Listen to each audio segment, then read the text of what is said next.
Hey everyone, Richard C. Wilson here at Billionaires.com. Super excited to share this interview with Tony Robbins that we just got done. No offense, Mark Cuban, but this is the most exciting one that we've done to date, not just because he's an A-list billionaire like Mark Cuban, but so many people have had their lives changed by the insights, the advice, the live events, the books that has been put out by Tony and his team. So recently, I read Tony's book, Life Force. I had read his book, Money, Master the Game before. The original book I had read, and I have multiple times, like many of you, is Awaken the Giant Within. And you can also get Unleash the Power Within on Amazon or Audible if you want to listen and watch those resources. If you haven't gone through them all yet, please do. None of this would have happened, though, if it wasn't for Harry Clore, who was at our Investor Summit yesterday. We had a 700-person event, 70 speakers on stage. And Harry came up when he saw my recommendations of the billionaire books that I've loved best and the 25 billionaires we've interviewed so far for Billionaires.com on our mission to interview 100 of them. And he said, hey, would it be helpful to maybe interview Tony Robbins? And I said, for sure it would be. So right there, he stepped aside. We recorded an audio message requesting that of Tony, sent him the questions, and literally the same day he got the interview done.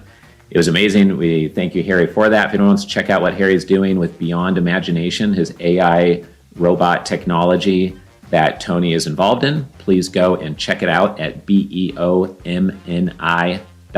It's called Beyond Imagination, and it's Harry Clore, Kloor. So thank you, Harry, for making this happen. Thank you, Tony, for answering these interview questions. This is going to be enormously helpful to our 2 million plus social followers, and it's making the whole Billionaires.com project more valuable. So without any further delay, let's jump right into the interview questions and hear from Tony and his advice. I hope you enjoyed it as much as I have. My first question is, what was the major turning point of increased momentum, or a strategic choke point that once you acquired or completed, it made everything you were doing surge forward? I would say making the psychological shift from operator to owner in my businesses. When you're an operator, you're always stressed. You're trying to do it all. You try to supervise everything and everyone. You try to make sure no one makes mistakes. And so it all requires your attention. And so you can never scale. And the only way you succeed in a large scale financially or in business is by scaling. So one of the ways that I made that shift was to stop asking how to get something done, but ask who can get this done. Who would be the best person? Who would be the most skilled person? Who could do this more rapidly than anyone else? I had focused on the who versus the how, and that turned me into an owner. And now I have, 111 companies, and we do over $7 billion in business. At the time, I was stressed with 2 companies that were doing less than $5 million in business. Awesome. That's great, Tony. I appreciate you sharing that. We work with hundreds of doctors and dentists as well as family offices. And I can tell you that I know 100 plus doctors and dentists who work just as many hours and probably work harder than a lot of the families that are worth $100 million plus or $1 billion plus that we serve. And it's because of exactly what you just said. They're in the operator mode instead of the owner mode. And you just can't scale when you're doing that. So it's not about the number of hours per week that you're working. It's about your time leverage and leveraging the specialty skills of others who might be much better than you. And you can't, there's not enough time in the day to do everything, right? So awesome. Appreciate that. Let's move on to the next question.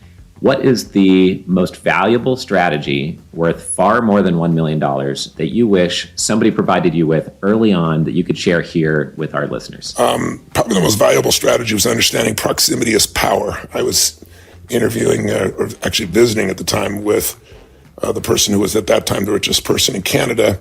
And he wanted to help me, and he asked me some of my goals, and I told him some of them, and he said, let me give you the most valuable advice that made me wealthy. Proximity is power. And I said, I think I know what that means, but please tell me what it means. He means, if you wanted to make a movie today, Tony, he said, you could do it easily. I've seen about 10 movies that you're in some little role. He said, the reason is you have so many people in the entertainment business that are your fans, writers, directors, producers, actors, heads of studios. He said, so you're in proximity with them all the time. They're thinking about you. And as a result, my guess is you didn't even have to ask to get put in those movies. And this is even before films where I played a bigger role like Shallow Hal. And he was absolutely right. He said, now, if you wanted to do a deal with IBM, I'm not saying you couldn't do it, but you don't have proximity, your chances of really making that deal are shrunk massively. Whereas, if you look at Bill Gates, his family is directly tied to the board of IBM, and it made the probability of making that deal so much greater. If you are in proximity of people playing the game at a much higher level than you are, think of it this way. If you play tennis with someone and you're better than they are, your game is going down over time because you're not challenged. If you want to really do well, get in proximity with people playing the game much higher than yourself. Using the tennis metaphor, someone who's so much better, you're playing against Serena Williams, your game is going to explode just to stay on the court. So getting yourself in proximity with those who are already getting the results that you want, that are playing the game at the highest level, is huge. And by attaching this idea of getting around people, in the case of the advice he gave me as people that were investment bankers, I ended up putting together one of the biggest deals of my life, which at the time, at the age of 39, allowed me to take a company public and in a reverse merger, and I made over $400 million, whereas I'd worked a lifetime working 18-hour to 20 to 21-hour days sometimes, and hadn't come close to that. So proximity is power. Understanding that principle can create more momentum faster than almost anything else that I've seen in life and in business. Awesome. Yeah, I love this proximity is power concept. But to, as a family office, increase the quality of your deal flow, you need to be in proximity of the owners of assets and the CEOs of companies you want to invest in or acquire. If you're looking to get deals done with investors and you're looking to raise capital and grow a big investment platform, you need to be in proximity of ultra wealthy individuals, family offices, billionaires, high net worth investors, etc. This is something that comes up at our events quite often. It's the reason why I've been running the Family Office Club for the last 16 years.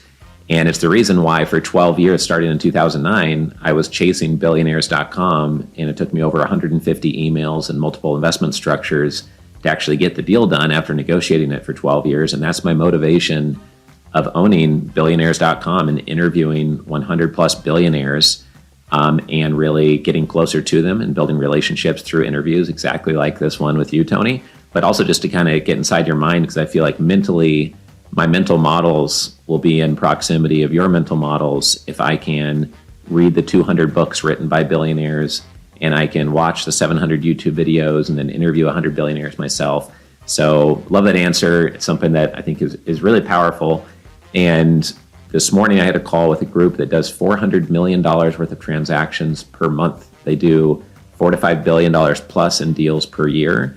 And last week I spent 2 hours with a billionaire. And those are just examples of trying to put into practice what you're saying, Tony, and I believe in it 100%. So it's awesome that you chose to give that advice over everything else you could have said there. My last and final question, just to respect your time, is what is the number one most costly mistake that you've made, seen many investors make, or that business owners make all of the time, which could be easily avoided? Well, as a business owner, the number one mistake is staying too long with people that aren't right. Rationalizing versus, making decisions quickly. It's like taking time to hire people to really believe you're right, but then quickly, if you know they're wrong, not rationalizing and staying with them because they're eating up time of others. If you have platinum players and you have somebody that you bring on board that's a bronze player, or a person who, for example, does not the right team fit, they can suck the energy out of your culture and your environment. When it comes to investments, the biggest mistake, again, is people not willing to make a decision to cut their losses.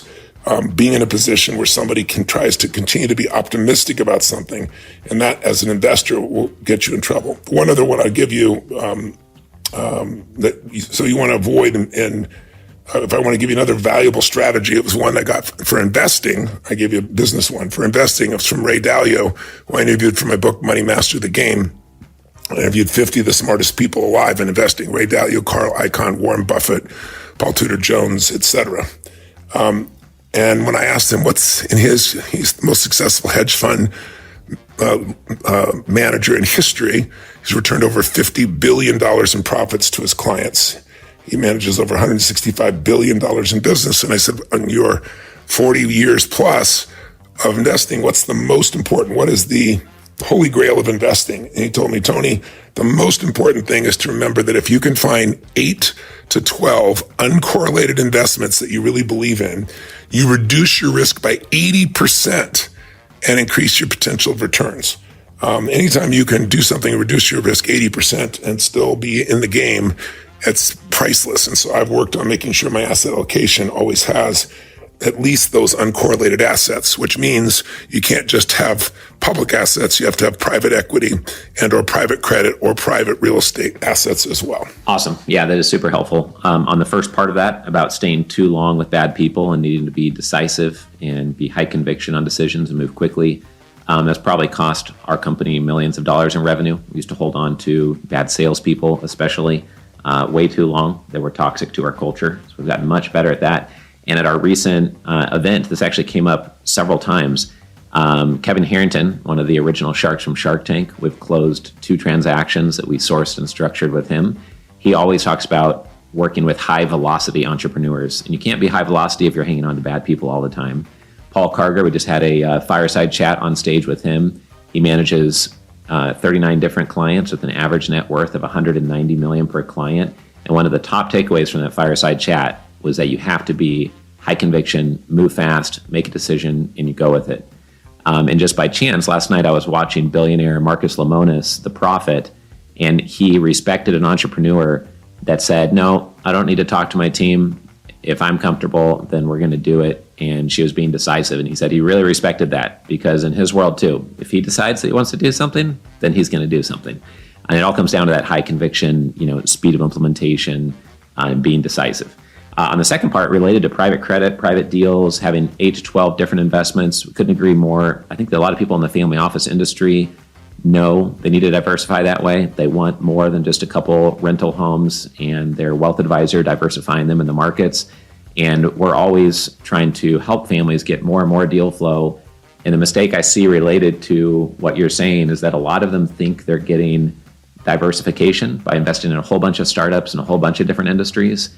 And I think that one thing I'd add on to what you said and what Ray Dalio suggested is just that we often tell families do not invest in really high-risk startups unless you're doing it through a professional venture capital angel investor fund or it's in the industry where you made your money.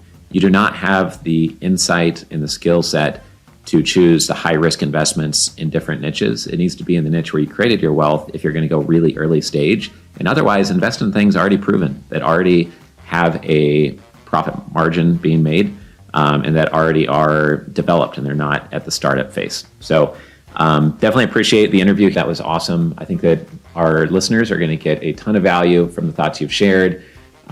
If you have not gone through several of Tony's books, I definitely recommend you doing so. If you haven't gone to one of his live events, please try to go out of your way to do so. I'm sure that you got value from this interview, so please maybe listen to it a second time or share it with somebody else you know. Appreciate you being part of Billionaires.com, Tony, and hope we can meet in person sometime soon. Take care.